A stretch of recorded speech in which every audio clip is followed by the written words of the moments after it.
మధ్యయుగం నాటి అతి పురాతనమైన దేవాలయాలు మన వినుకొండలో 2 ఉన్నాయండి. ఇక్కడ గుడ్ల ఆర్కిటెక్చర్ అండ్ ఈ గుడ్లపై చెక్కిన శిల్పాలు కర్ణాటకలోని హంపీలో ఉన్న దేవాలయంలో మ్యాచ్ అయ్యే విధంగా ఉంటాయండి. చాలా రేర్ గా కనిపించే ఆప్టికల్ ఇల్యూజన్ బొమ్మలు కూడా ఈ గుడిపై. అసలు ఒక గుడిని ఎలా నిర్మిస్తారు,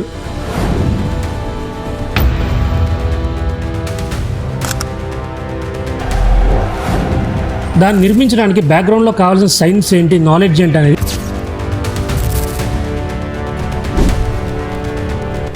ఇప్పుడు మనం పాటించే ఎడ్యుకేషన్ సిస్టమ్ దీనికంటే ముందే మన పూర్వీకులు చాలా ఎడ్యుకేటెడ్,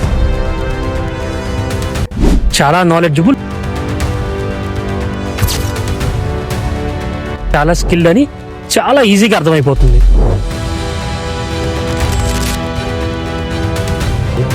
సో ఇది మనం చాలా గర్వపడాల్సిన విషయం, మన యాన్సిస్టర్స్కి మన హ్యాట్స్ ఆఫ్ చెప్పాల్సిన విషయం అన్నమాట.